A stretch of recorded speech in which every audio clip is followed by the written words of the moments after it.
Hi, I'm Craig Phillips, and in this video I'm going to show you how to build your own children's toy box out of reclaimed wood.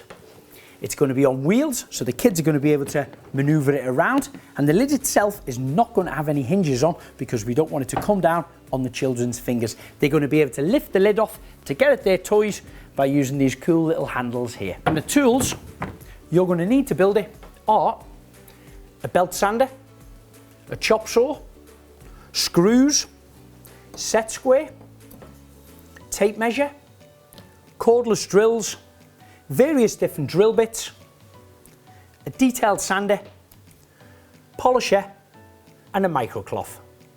Now you can build your box whatever size you want. I've drawn myself a little diagram here. I'm going to build mine 800mm wide by 400mm deep. I'm going to start off by cutting myself a kit of parts.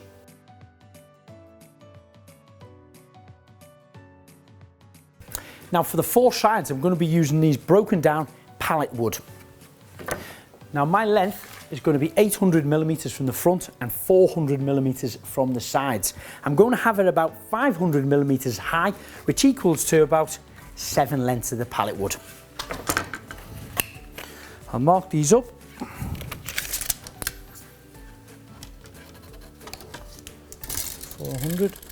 I'm going to use a miter saw, but I'm going to adjust the setting on there and do a 45-degree bevel cut. And of course, not forgetting your safety equipment.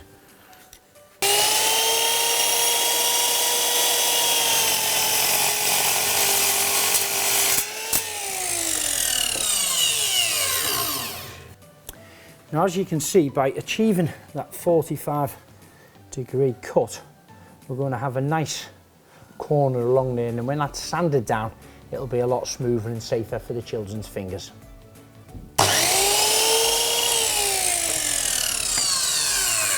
Okay, so that's now 7 of the 400mm lengths cut with the corners all mitered.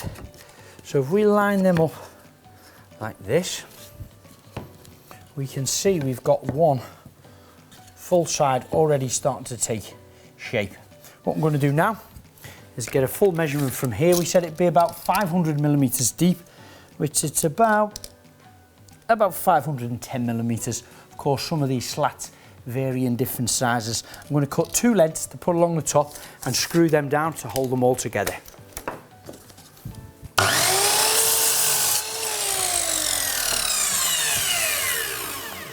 Okay, so now these slats will hold the 7 slats below together nice and tight. I'm just going to use my set square to double check that I'm nice and square on these before I fix my first timber in place. I'm going to use my cordless drill. It's nice and soft wood, so it doesn't need any pilot. Drilling in these ones, hopefully they shouldn't split. Tend to get one in the top end, squeeze them together nice and tight, and then one in the bottom end. Just before I finish that off, again using the set square, I offer it up to the opposite end to check. And that's nice and square.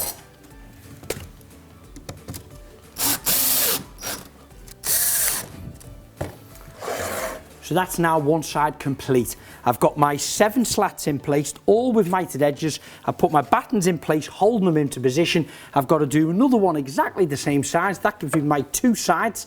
Then I've got to do a front and back 800mm wide, and then I've got 4 pieces ready to put the box together.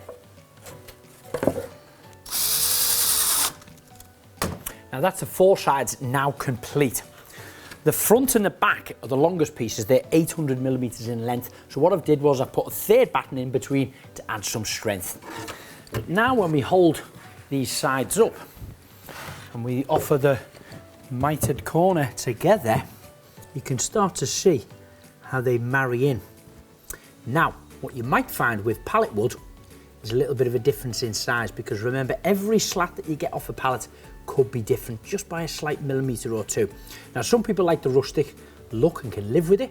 If you don't, just simply plane it down so it matches the opposite side. But the next stage I'm going to do is actually fix these together. And we do this by using an angle bracket, which can be screwed into one batten and straight onto the other, pulling that corner in nice and tight. Now before you start screwing the angle bracket in, hold it in place, make sure your mitered corners are married up, get your pencil and just make a small mark where you're going to screw your first screw.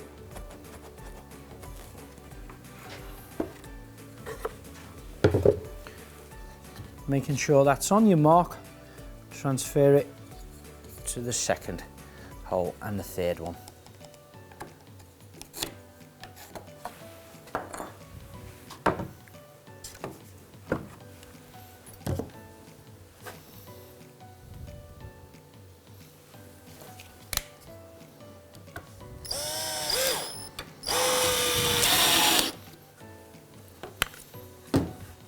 Now you know the gap that hangs over to meet up with the opposite piece. You do the same on the opposite end.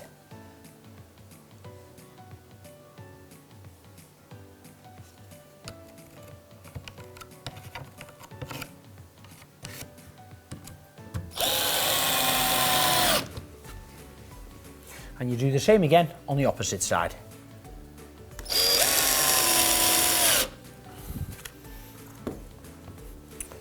So now we got 4 brackets. This will hold the side to the front and also the back section.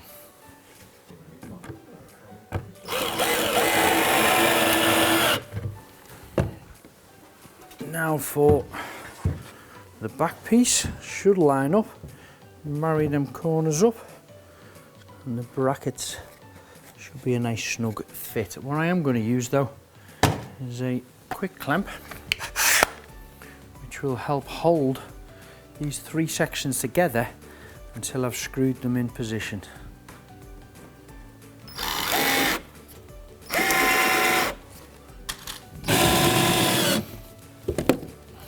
So that's now the front and the back fixed to one side.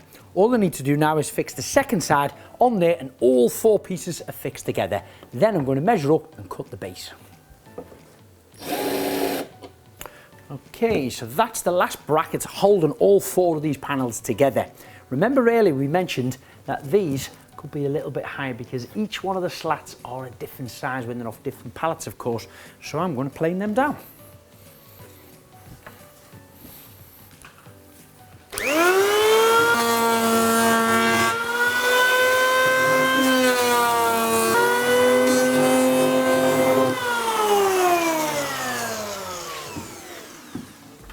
Okay, so that's now my bottom all planed down so it's nice and level. I'm going to get a piece of OSB board, which again is all recycled bits of timber, all glued and squashed together. I'm going to place this offcut over the top of it. It's a little bit bigger than what the box is. Now I'm going to turn it so it's like this. And what I want to do is scribe with my pencil the inside edge of the box onto the OSB board. The reason I'm doing this is when I cut that edge off all the way around there, that will sink into the box. It'll be held into position by these battens on here, and that will allow me then to fit the wheels on the underside, and we'll only actually see half of them.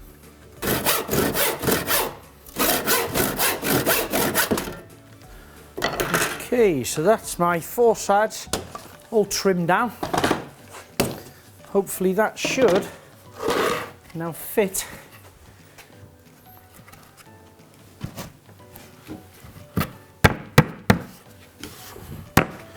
so now I'm going to take my pencil, mark up around where them battens are,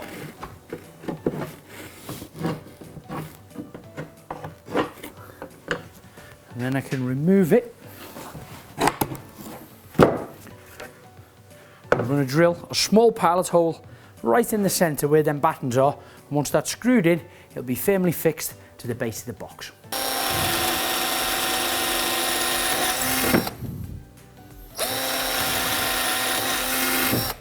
So now I can see my pallet holes, and I've drilled in there. I'll screw some longer screws directly through them to catch them battens on the inside and hold it into place.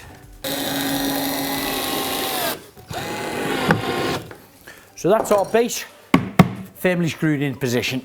Next stage is to measure up and cut to construct the top. And we're going to use pallet wood again for the top because it's going to be seen.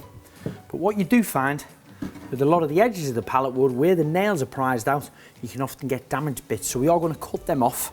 But what I want to create is a small hangover of about 30 millimeters on both ends. So I'm going to place all of these slats into position. Probably need a good 5 or 6 of them along here. And I also want to have the same overhang as I've got on the two sides for the front and the back. Slide them into position. Yep. And the last one on the back. That also gives me that little overhang I've got here. So I'll just check they're the same measurements either side. I've got about 20 millimeters on one side and about 20 millimeters on the other. And then I'm going to take my set square and simply draw a line right the way through, leaving that 30 millimeters overhang on both edges.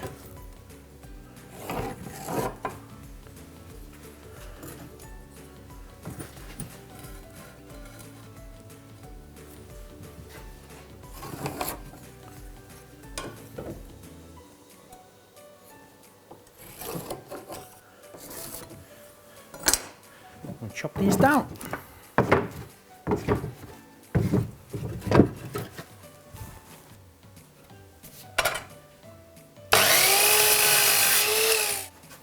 Now that they're cut, I'm just going to place them into position, see that I'm happy with the overhang on all of them, and then I'm going to cut 3 more slats which are going to be fixed on the underside of these top sections to hold them all together, just like we did on the 4 sides.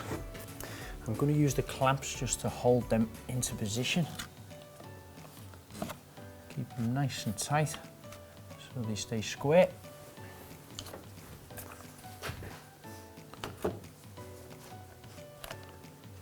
That's it. So you don't want any gaps really in the top there. And I'm going to get my tape measure. I want to cut the bits to hold all 6 of these panels together, but I'm not going to measure it from in here because that piece of slat needs to fit on the inside of the box, which my one measures 365. So I'm going to cut 3 pieces at 365 millimeters and screw them down along here. So that's the last batten now holding all of these slats together for the top. Let's check that he fits in place.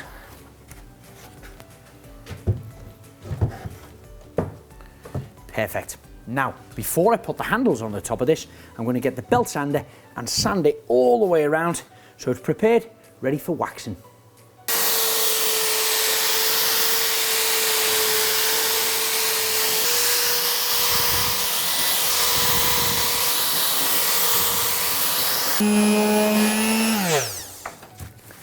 Okay, so that is now smooth enough. It's ready to start waxing.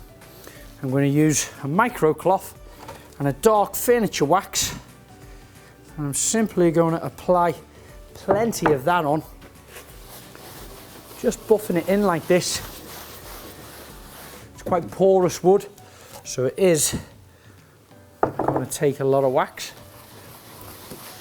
And you don't have to be neat when you're applying this on, just get plenty of it on.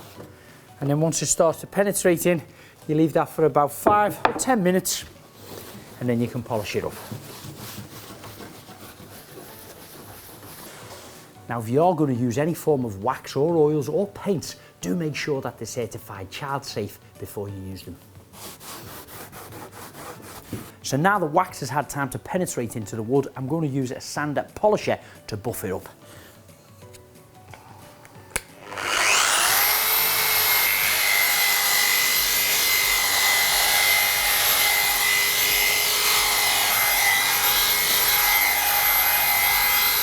Now I've got 4 of these caster wheels I'm going to put on all 4 corners. Just going to line them up, drill a couple of the little pilot holes in,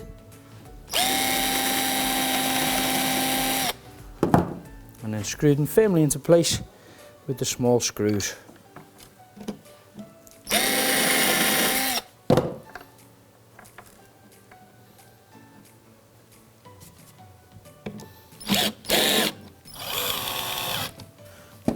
So that's the 4 wheels now in position.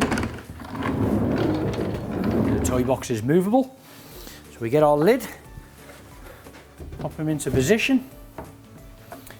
Now at the start we said we didn't want to have hinges on here because we didn't want it to open up and be able to fall down on the children's fingers. So I've got these really cool little handles, little cars. I'm going to place them into position. There and there. Drill a small pilot hole and then screw them down from the underside.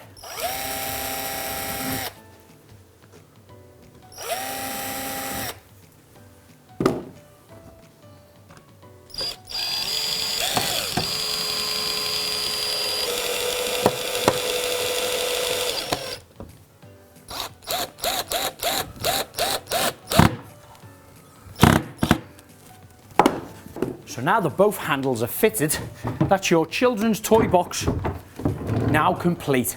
If you want to see more how-to videos, please visit the website silverlinetools.com.